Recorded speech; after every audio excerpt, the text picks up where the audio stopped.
तो मेरे प्रिय बच्चों, आज हिंदी में सेकंड चैप्टर पार्ट 2 नादान दोस्त पढ़ेंगे।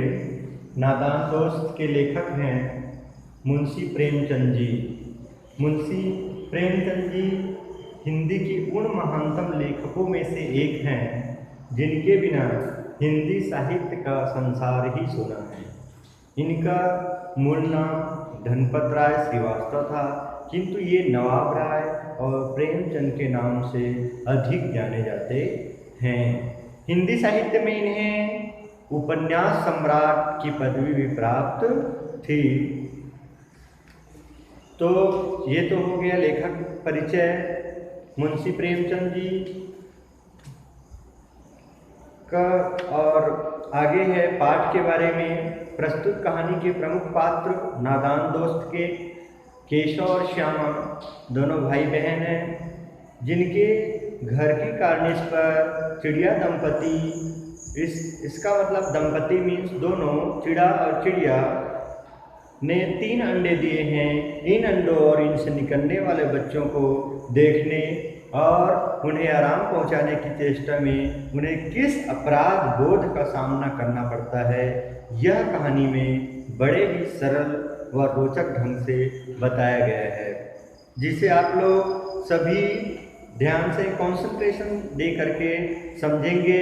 आप सभी अपना बुक्स ओपन कर लीजिएगा, चैप्टर 2 नादान दोस्त। तो चलिए स्टार्ट करते हैं। केशव के घर कार्निश के ऊपर एक चिड़िया ने अंडे दिए थे। केशव के घर कार्निश के ऊपर, कार्निश मीन्स दीवार के ऊपरी भाग में सुंदरता के लिए बाहर की ओर निकाला हुआ जो हिस्सा होता है उसे ही कार्निश कहा जाता है। तो केशव के घर कार्निश के ऊपर एक चिड़िया ने अंडे दिए थे। केशव और उसकी बहन श्यामा दोनों बड़े ही ध्यान से चिड़िया को वहां आते जाते देखा करते थे। सवेरे दोनों आंखें मलते कार्निश के सामने पहुंच जाते और चिड़िया दोनों को वहां बैठे पाते। उनको देखने में दोनों बच्चों को ना मालूम क्या मजा मिलता, यहाँ तक कि केशव और श्यामा दोनों को दूध और जलेबी की सुध भी न रहती। उनको याद भी नहीं रहती थी। दोनों के दिल में तरह तरह के सवाल उठते। अंडे कितने बड़े होंगे, तो अंडे किस रंग के होंगे, अंडे कितने होंगे, क्या खाते होंगे, उनमें से बच्चे किस तरह निकल आएंगे, बच्चों के पर कैसे निकलेंगे, घोंसला कैसा है। लेकिन इन बातों का जवाब देने वाला कोई नहीं था। न अम्मा को घर के काम धंधों से फुर्सत थी, न बाबूजी को पढ़ने लिखने से। दोनों बच्चे आपस ही में सवाल जवाब करके अपने दिल को तसल्ली दिया करते थे। श्यामा कहती, क्यों भैया, बच्चे निकलकर फुर से उड़ जाएंगे? केशव विद्वानों की भांति गर्व से कहता, नहीं रे पगली, पहले पर निकलेंगे, बगैर पैरों के बेचारे कैसे उड़ पाएंगे। श्यामा, बच्चों को क्या खिलाएगी बेचारी? केशव इस पेचीदा सवाल का कोई जवाब नहीं दे पाता। इस तरह 3-4 दिन गुजर गए और दोनों बच्चों की जिज्ञासा मीन्स जानने की इच्छा दिन प्रतिदिन बढ़ती ही जा रही थी। अंडों को देखने के लिए भी अधीर हो उठते। अधीर मीन्स व्याकुल हो उठे। उन्होंने अनुमान लगाया कि अब बच्चे जरूर निकल आए होंगे। बच्चों के भोजन का सवाल उनके सामने आ खड़ा हुआ। बच्चे यदि निकल आए होंगे अंडे से तो उनको भोजन कैसे मिलेगा? चिड़िया बेचारी इतना दाना कहाँ से लाएगी कि सारे बच्चों का पेट भर सके? गरीब बच्चे भूख के मारे चू चू करके मर जाएंगे। इस मुसीबत का अंदाजा करके दोनों घबरा उठे। इस मुसीबत का अनुमान लगा करके दोनों बच्चे केशव और श्यामा घबरा उठे। दोनों ने फैसला लिया कि कार्निश पर थोड़ा सा दाना रख दिया जाए। श्यामा खुश होकर बोली, तब तो चिड़िया को दाने के लिए कहीं उड़कर न जाना पड़ेगा ना? केशव, नहीं, तब क्यों जाएंगे? श्यामा, क्यों भैया, बच्चों को धूप न लगती होगी? केशव का ध्यान इस तकलीफ का तरफ इस केशव का ध्यान इस तकलीफ की तरफ ना गया था। बोला जरूर तकलीफ हो रही होगी ना, बेचारे बच्चे प्यास के मारे तड़प रहे होंगे, ऊपर छाया भी तो नहीं है। आखिर यही फैसला हुआ कि घोंसले के ऊपर कपड़े की छत बना देनी चाहिए।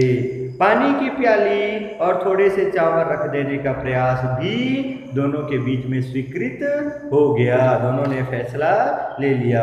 दोनों बच्चे बड़े चाव से काम करने लगे। श्यामा माँ की आंख बचाकर मटके से चावल निकाल लाई। माँ की आंख बचाकर मीन्स माँ से छुप करके। केशव ने पत्थर की प्याली का तेल चुपके से जमीन पर गिरा दिया और उसे खूब रगड़ रगड़ कर साफ कर दी। उसके बाद अब चांदनी के लिए कपड़ा कहाँ से आए?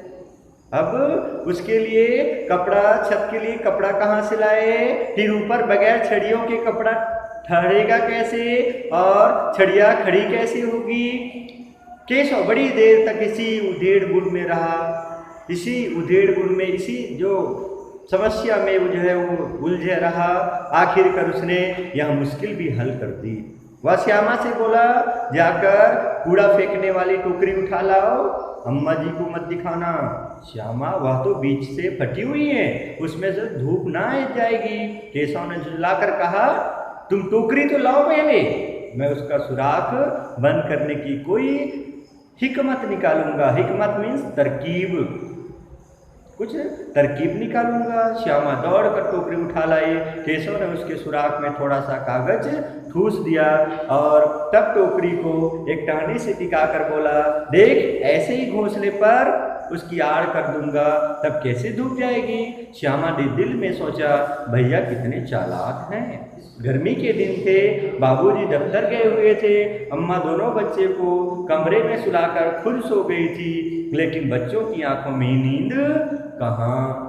अम्मा जी को बहलाने के लिए मौके का इंतजार कर रहे थे। जो ही मालूम हुआ कि अम्मा जी अच्छी तरह से सो गई, दोनों चुपके से उठे और बहुत धीरे से दरवाजे की सिटकनी खोलकर बाहर निकल आए। अंडों की हिफाजत, सुरक्षा की तैयारियां होने लगी। केशव कमरे से एक स्टूल उठा लाया, लेकिन जब उससे काम न चला तो नहाने की चौकी लाकर स्टूल के नीचे रख दी और डरते डरते स्टूल पर चढ़ गया। श्यामा दोनों हाथों से स्टूल पकड़े हुई थी। स्टूल की चारों टांगे बराबर न होने के कारण जिस तरफ ज्यादा दबाव पड़ता था, स्टूल जरा सा हिल जाता था। उस वक्त केशव को कितनी तकलीफ उठानी पड़ती थी यह उसी का दिल जानता था। दोनों हाथों से कार्निस पकड़ लेता और श्यामा को दबी आवाज से डांटता, अच्छी तरह पकड़ वरना उतर कर बहुत मारूंगा। मगर बेचारी श्यामा का दिल तो ऊपर कार्निस पर था।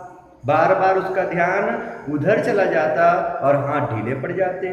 केशव ने यूं ही कार्निस पर हाथ रखा, दोनों चिड़िया उड़ गई। केशव ने देखा कार्निस पर थोड़े से तिनके बिछे हुए हैं और उन पर 3 अंडे पड़े हैं, जैसे घोंसले उसने पेड़ों पर देखे थे वैसे कोई घोंसला नहीं है। श्यामा ने नीचे से पूछा, कितने बच्चे हैं भैया?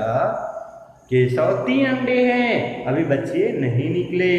श्यामा, जरा हमें दिखा दो भैया, कितने बड़े हैं? केशव, दिखा दूंगा, पहले जरा कपड़ों के चिथड़े ले आ, नीचे बिछा दूं, बेचारे अंडे तिनकों पर पड़े हैं। श्यामा दौड़कर पुरानी धोती फाड़कर एक टुकड़ा लाई। केशव ने झुककर कपड़ा ले लिया, उसके कई तह करके उसने एक गद्दी बनाई और उसके ऊपर ऐसा रख करके गद्दी बनाई और तिनकों पर बिछाकर 3 अंडे धीरे से उस पर रख दिए। श्यामा ने फिर कहा, हमको भी दिखा दो भैया। केशव, दिखा दूंगा, पहले जरा वह टोकरी तो दो, ऊपर छाया कर दूं। श्यामा ने टोकरी नीचे से थमा दी और बोली, अब तुम उतर आओ, मैं भी तो देखूं। केशव ने टोकरी को एक टहनी से टिकाकर कहा, जाओ दाना और पानी की प्याली ले आओ, मैं उतर जाऊं तो तुम्हें दिखा दूंगा। श्यामा प्याली और चावल भी ले आई। केशव ने टोकरी के नीचे दोनों चीजें रख दी और आहिस्ता से उतर आया, धीरे से उतर आया। श्यामा ने गिड़गिड़ा चिल्लाकर कहा, अब हमको भी चढ़ा दो भैया, केशव तुम गिर पड़ोगी। श्यामा, ना गिरूंगी भैया, तुम नीचे से पकड़े रहना। केशव, ना भैया, कहीं तुम गिरा गई तो अम्मा जी मेरी चटनी ही बना डालेगी, अम्मा मुझे खूब डांटेगी, कहेगी कि तुमने ही चढ़ाया था, क्या करेगी देखकर। अब अंडे बड़े आराम से हैं, जब बच्चे निकलेंगे तो उनको पालेंगे। दोनों चिड़िया बार बार कार्निस पर आती थी और बगैर बैठे उड़ जाती थी।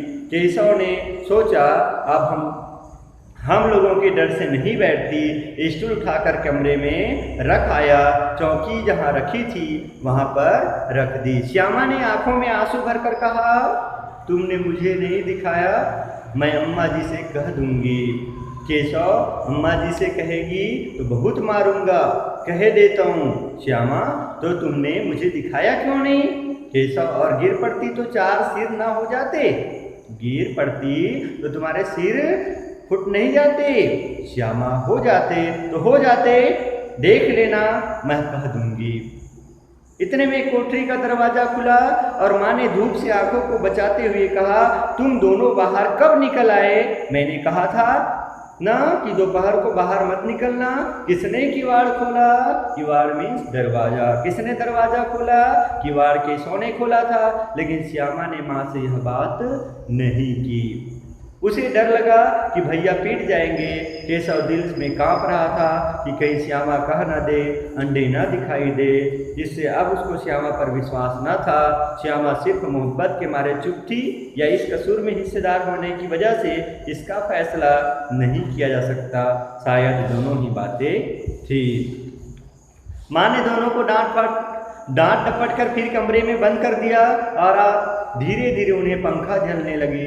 अब सिर्फ 2 बजे थे, बाहर तेज लू चल रही थी। अब की दोनों बच्चों को नींद आ गई थी। 4 बजे यकायक श्यामा की नींद खुली। किवाड़ खुले हुए थे। वह दौड़ती हुई कार्निस के पास आई और ऊपर की तरफ ताकने लगी। टोकरी का पता न था। संयोग से उसकी नज़र नीचे गई और वह उल्टे पांव दौड़ते हुए कमरे में जाकर जोर से बोली, तुरंत ही वापस होकर, क्या भैया, अंडे तो नीचे पड़े हैं, बच्चे उड़ गए क्या? केशव घबरा कर उठा और दौड़ा हुआ बाहर आया तो क्या देखते हैं कि तीनों अंडे नीचे टूटे पड़े हैं और उनमें कोई चूजे किसी चीज बाहर निकल आई हैं। पानी की प्याली भी एक तरफ टूटी पड़ी है। उसके चेहरे का रंग उड़ गया, घबरा गया, सहमी हुई आंखों से जमीन की तरफ देखने लगा। श्यामा ने पूछा, बच्चे कहाँ उड़ गए भैया? केशव ने करुण स्वर में कहा, अंडे तो फूट गए श्यामा, और बच्चे कहाँ गए? केशव, तुम्हारे सिर में देख नहीं रही है? अंडों में से उजला उजला पानी निकल आया है, वही तो 2-4 दिनों में बच्चा बन जाते हैं। माँ ने सोटी हाथ में लिए हुए, सोटी मीन्स डंडे हाथ में लिए हुए पूछा, तुम दोनों वहाँ धूप में क्या कर रहे हो? श्यामा ने कहा, अम्मा जी, चिड़िया के अंडे टूट पड़े। माँ ने आकर टूटे हुए अंडों को देखा और गुस्से से बोली, तुम लोगों ने अंडों को छुआ होगा, जरूर छुए होंगे। अब तो श्यामा को भैया पर जरा भी तरस न आया। उसी ने शायद अंडों को इस तरह रख दिया कि वे नीचे गिर पड़े। उसे सजा मिलनी चाहिए। बोली, भैया ने अंडों को छोड़ा था अम्मा जी। माँ ने केशव से पूछा, क्यों रे, तुम वहाँ पहुँचे कैसे? श्यामा, चौकी पर स्टूल रख कर चढ़े थे अम्मा जी। केशव भीगी बिल्ली बना खड़ा रहा। डर गया केशव।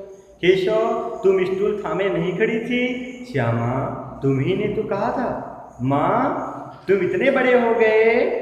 माँ कहती है, तुम इतने बड़े हो गए, तुम्हें अब अभी इतना भी नहीं मालूम कि चिड़ियों के अंडे छूने से गंदे हो जाते हैं, चिड़िया फिर उन्हें नहीं सेती। श्यामा ने डरते डरते पूछा, तो क्या चिड़िया ने अंडे गिरा दिए हैं अम्मा जी? माँ, और क्या करती? केशव के सिर इसका पाप पड़ेगा। 3 जाने ले ली दुष्टों ने। केशव जो है रोनी सूरत बनाकर रोने जैसा सूरत बना करके बोला, मैंने तो सिर्फ अंडे को गद्दी पर रख दिया था अम्मा जी। माँ को हंसी आ गई, मगर केशव को कई दिनों तक अपनी गलती पर अफसोस होता रहा।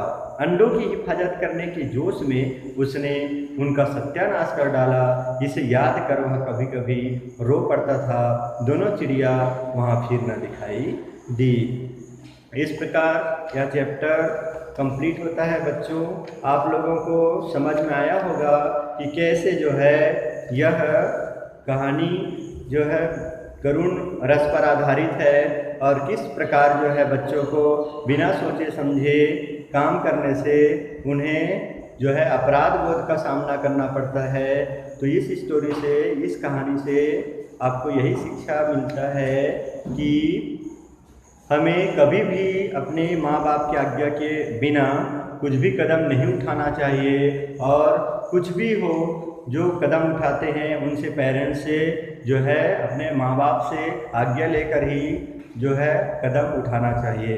तो ओके, समझ में आया होगा इसका बैक एक्सरसाइज और जो क्वेश्चन आंसर है उसका वीडियो मैं नेक्स्ट वीडियो में आपको सेंड करूँगा।